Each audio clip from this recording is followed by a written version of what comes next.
Hello po mga kababayan, si Dante Maravillas, vlogger, broadcaster from Albay. Pag-usapan natin yung mga balita at mga controversy. So as you know, noong Sabado, prinoclaim na po yung 12 senators. Yan proclamation of senators-elect. Yan po. Kami ni Mrs. na-invite din kami sa victory party ng alyansa ng Bagong Pilipinas para sa Bagong Pilipinas. Big time ka pala niya, Mr. Maravillas, kayo ni Mrs. ninyo. May nag-invite alam nga naman hindi kami pumunta ni Mrs. Sino ba kami na hindi pupunta sa imbitasyon ng alyansa? Di ba? O ngayon, afterwards, ito na yung panawagan ng ating Pangulong Bongbong Marcos. Sabi ng ating Pangulo, we have to put politics aside. Yan tama po to mga kababayan. Put politics aside. Focus on nation building, sabi ng ating Pangulong Bongbong Marcos. Noong Sabado, kasabay ng proclamation ng mga bagong senador. Siya pa rin ang Pangulo po. Kaya lumuwas kami ni Mrs. to check kung si PBBM, siya pa rin yung Pangulo ng ating bansa. Confirm. Nakita namin ng personal, picture-picture nga kami ni Mrs. with the President. Kaya confirm talaga po. Yung mga pangarap ng mga DDS, malabo na po. Yung mga kwento ng mga DDS vloggers at sa mga dilawang analyst, mga kababayan, na umina daw yung hold ng ating Pangulong Bongbong Marcos. Yan pinalilitaw nila. After the midterm election, umina na daw yung hold to power. Malabo po yung mga analysis ninyo. Pilit ninyo na pinahihina yung ating Pangulong Bongbong Marcos, but you failed. Bakit po? 6 sa mga kandidato ng alyansa panalo. Yan yun ang kwintada po na tama. 6 sa alyansa yung panalo. 3 sa mga DDS. 2 sa mga dilawan, 1 independent. So paano humina yung ating administrasyon, yung hold to power ng ating Pangulong Bongbong Marcos? And 86% mga kababayan sa mga nanalong kandidato all throughout the world, congressmen, governor, mga mayors, lalo na po sa mga congressmen, 86% po galing sa koalisyon, galing sa Lakas CMD. Kaya nga po yung latest na balita na nakuha natin, si Speaker Martin Romualdez po, siya pa rin ang Speaker of the House based sa report ng Politico News. 250 plus ng more than 300 na mga congressmen supporting Martin Romualdez. Yan po, Martin holds the majority. Marcos over 250 solons back Romualdez as speaker. Kasi po, majority sa ating mga congressmen, 86% po. Idagdag mo pa yung mga local officials na kaalyado ng ating Pangulong Bongbong Marcos. So ang Speaker of the House, si Martin Romualdez pa rin, with the overwhelming support ng Congress. Kaya mali na sabihin ng mga analyst po na mga dilawan. Di man tayo nagtataka kung bakit gano'n ang mga analysis nila. Kasi po, pinupost din nila yung kanilang sariling agenda. Gusto nila malakas ang perception sa kanila ng ating mga mamamayang Filipino because yung target nila mga kababayan ay bumalik sa power by 2028 presidential election. Ganon. Kanya-kanya yan na propaganda. But the reality is, napakalakas pa rin po ng ating Pangulong Bongbong Marcos. Walang katotohanan po na because of the midterm election, umina yung hold sa power ng ating Pangulong Bongbong. Aka-aka lang po nila at mind conditioning. Matagal na nila yan na sinasabi, lalo na yung kampo ni Sara Duterte. Yung mga DDS, weak leader. Ngayon naman po, lame duck president. Sabi natin, paulit-ulit, paano naging weak leader ang isang presidente na yung strong leader na ipakulong? Di ba? Hindi lang po mayabang yung ating Pangulong Bongbong Marcos. Kaya nga nag-iiyakan hanggang ngayon, nag-iiyakan po yung mga DDS. Lifetime na po ang pagkakulong ni Digong sa ICC. Malabo yung inyong mga sinasabi at pangarap na makabalik pa si Digong dito. Malamang si Bato de la Rosa na sabi pupunta siyang personal para daw pasalamatan yung dating Pangulong Digong sa kanyang panalo. Dinededicate niya po kay Digong, hindi man po sa inyo. You see, pati si Amy Marcos ang pinasalamatan mga kababayan, si Digong, si Sara, tapos yung ating Pangulo, yung kapatid niya, nakalimutan daw niya. Ganon katindi, nalason yung kanilang isipan. But anyway, sabi nga, ang mga kasamaan nilang ginagawa, mga kababayan, may hangganan din yan. Di ba? O ngayon, balik tayo doon sa panawagan ng ating Pangulo. Tapos na yung eleksyon, so dapat tayo mag-focus sa nation building. Diyan niya, Mr. Maravillas, di ba ang susunod na agenda, yung impeachment. Kasama yon sa nation building po, yung dapat ma-impeach yung vice presidente. Kasi yung public accountability, hindi man pwede natin na isang tabi. Hindi po natin maipopost forward, maipapaangat ang ating bansa kung may mga opisyal po na pino-pull down ang progress, pinipigil, sinisira, imbes tumulong po, namimirwisyo. So, kasama yon sa nation building na sinasabi ng ating Pangulo. Although, sabi ng ating Pangulo, hindi niya approve ang impeachment. Kasi, masama naman po na babanggitin ng ating Pangulo, magkaka-issue po yung mga DDS, sasabihin at natanggalin yung vice presidente. Di ba? Kaya hindi sila maka-issue. Kasi ever since, hindi po pinopost. Tinanong nga po kay Jose Castro kung ipoporso daw yung impeachment. Sabi ni Jose Castro, never man anyang pinorso ng ating Pangulong Bongbong yung impeachment.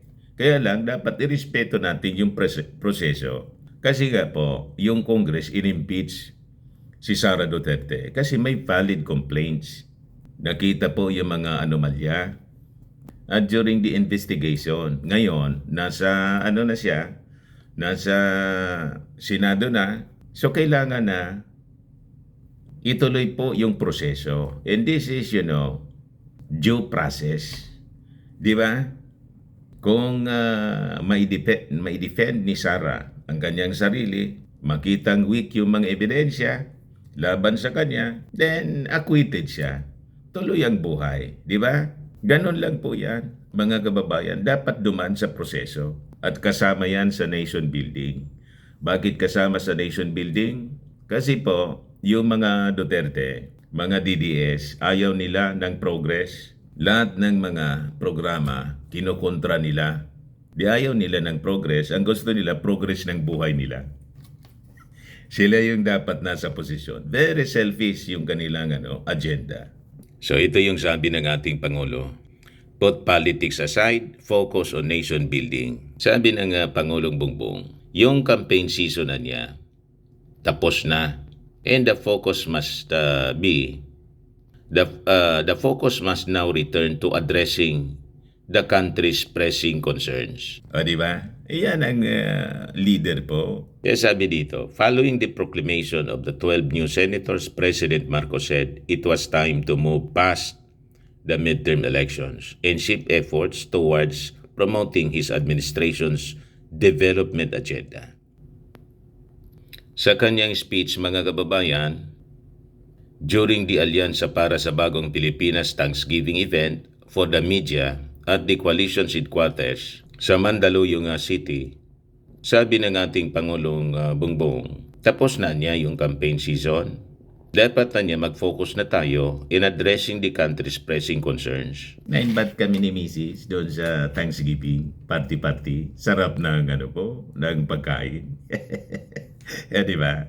Pag ganyan na party-party po sa Malacanang, Christmas party, tapos ganito, victory party, Thanksgiving party ng Alyansa, most of the time po, Hindi man tayo na kakalimutan ng palasyo. O di ba? Kasi siyempre, tumutulong tayo. Ever since sa kampanya ng Manalo, and 3 years na po yung lumipas. Consistent tayo sa ating posisyon kasi gusto nating mapaganda ang ating bansa. Di ba? Ma-achieve yung ating mga pangarap. Pangarap ng ating Pangulo, pangarap nating lahat mga kababayan. So sabi ng ating Pangulo, we all wish we had better results, but we live to fight another day. Now it's time, I think, to put all the politics aside. It's time to put all the issues that were raised during the election and only talk about non-political issues, but developmental issues, healthcare issues, education issues, agricultural issues, food supply issues, all of these things. Sabi ng ating Pangulong Bongbong. Sabi ng ating Pangulo, the real work begins after the polls, anya. And sustained communication with public on the administration's program remains essential. Kaya pinatawag kami po para mai-communicate sa inyo kasi masyadong massive yung disinformation po. In trolls. Yan ang problema natin. Kaya minsan yung mga tao nadidistract sila ng ingay. Hindi na mapansin tuloy na natatakpan yung mga magagandang pangyayari sa ating bansa. Mas lumilitaw kasi yun ang problema sa mainstream media. Ako, tanggap ko siya kasi sabi namin nung ako nasa mainstream pa, bad news is good news for the mainstream media. Controversies are good news. Pag walang controversy kasi po sa pananaw ng media, matamlay ang bansa. Dapat laging may controversy para laging pinapanood yung mga programs. Di ba? Ganun po. Kaya po yung mainstream media, mahilig mag-cover ng mga controversy. Kasi din, yon kasi yung natura din ng ating mga tagapanood. Di ba? Masyado silang mas interesado sila sa controversy kaysa sa magagandang balita. Kaya kami po, na mga vloggers, binabalance namin po yung mga magagandang accomplishments, mga magagandang projects, dapat po ma-communicate sa inyo.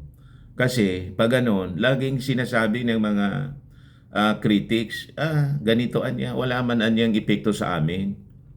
Kasi yung agenda nila mga kababayan, siraan yung gobyerno, then i-post din nila yung kanilang ambisyon. Ganon siya eh. Kaya wag natin hayaan po, lalo yung mga Marcos supporters, na malunod ng masasamang kwento, lalo na ng kasinungalingan, fake news, misinformation, dito sa social media. Tama po, tumulong kayo sa pag-share ng mga magagandang balita. Tulad ng availability na ngayon ng 20 pesos na bigas sa mga kadiwa centers para po makatulong tayo na ma-inform yung ating mga mahihirap na makapag-avail nitong mga programa ng gobyerno. Wala po kayong makukuha sa mga paninira. Anong pakinabangan ninyo sa mga paninira na ginagawa araw-araw ng kampo ng mga Duterte? Alam naman ninyo, lahat kasinungalingan. Di ba? Sabi ng ating Pangulo, let's let people know that we are going to continue to work hard. Now, and put that as I said, politics aside, we consider it as a distraction for now. Put the politics aside and get on with the work of nation building. Kasi sabi ng ating Pangulo, lagi kong binibilang ang araw na natitira sa term ko at kailangang matapos natin yung mga nasimula natin. Marcos asked for the continued support of the media to help communicate the administration's effort to the Filipino public. Yan po yung pakiusap niya sa amin, sa mainstream media, pagkatapos sa social media. Kaya po pinatawag kami, ganoon. So sabi niya, I know that once again, as we did before, you'll do a very, very good job and make a success of whatever it is that we are trying to do. Ngayon, yung ating Pangulo naman po sa result ng eleksyon, realistic siya. Marunong siyang mag-accept ng reality. Siyempre, yung expectation niya, hindi naabot. Kasi siyempre, kinakampanya lahat. 12. Naging 11 na lang. Yung 11, mga kababayan, naging 6 yung panalo. Pero majority pa rin mga kababayan sa mga nanalo from the alyansa ng Bagong Pilipinas. Yung bilang nga, 6, 3, 2, 1. 3 sa PDP Laban, 2 sa Dilawan, si Kiko at si Bam, at isa sa isang independent. Kaya sabi dito ng ating Pangulo, sabi dito sa balita, while acknowledging the coalition's midterm results were not as strong as he had hoped, Marcos expressed satisfaction with the media campaign, noting that the team succeeded in shaping public discourse. The media sector of our campaign was very successful, and I think we were able to put out and occupy the narrative space very, very well. He also reassured his allies that their work did not go unnoticed. Kung minsan hindi nakikita ang inyong trabaho, pero alam namin yan, sabi ng ating Pangulo. Pagka meron kaming nakikita in the media, alam namin that you are clearly working in doing your job. So yun mga kababayan, yung naging statement ng ating Pangulo. Na-invite po kami sa Bagong Pilipinas Headquarters po ginawa yung victory Alyansa party. Ayan kami ni Mrs. Di ba? With our fellow vloggers, ito si Yusek Emerald Ridao. Kita ninyo si Supremo. Ilito lapid po. Yan, binigay sa aming certificate ni Mrs. Dante Maravillas, Bagong Pilipinas Certificate of Appreciation and recognition of your valuable contribution, creative effort, and active participation in the campaign of Alyansa para sa Bagong Pilipinas during the 25 midterm elections. Your work helped bring our message to more communities and inspired Filipinos to believe in our vision of a better, stronger, and more united Philippines. Given this 17th May 2025 at Bagong Pilipinas Headquarters during the Alyansa Thanksgiving Dinner. Signed ng Bota City Representative Toby Chanco, Campaign Manager. Di ba? Ito rin yung Certificate of Appreciation in-award kay Mrs. Bella B. Maravillas. Di ba? Ayos na ayos po. Yan si Congressman Toby Chanco. Di ba? Nakapa-picture na naman kami ni Mrs. kay President Bongbong Marcos. Ayan si Mrs. na nakasilip. Di ba? Ito po yung mga vloggers. Kasama ko yung mga other vloggers supporting the Alyansa para sa Bagong Pilipinas, supporting our President.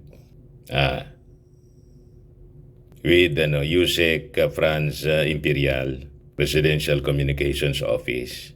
Yan, si Yusek Ridao, Emerald Ridao, Presidential Communications Office din. Ito taga Bagong Alyansa ng Bagong Pilipinas. Ito yung group picture with Congressman Toby Chanco, si Yusek Emerald Ridao, nakasilip. Yan po yung aming party-party, kainan po. Di ba, napakasaya mga kababayan. Ang ganda-ganda ni Mrs. Yan yung mga pagkain po. Bagong Pilipinas Cafe. Sa headquarters po siya. May konting programa kami po. Kantahan, sayawan, parlor games, raffle.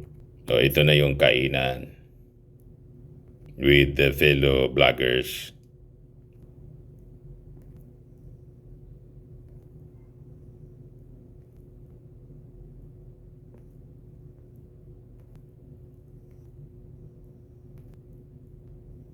Di ba? So, tapos na po yung eleksyon. Dapat trabaho na, sabi ng ating Pangulong Bongbong Marcos. Tama po? Ako po si Dante Maravillas. Bye-bye for now.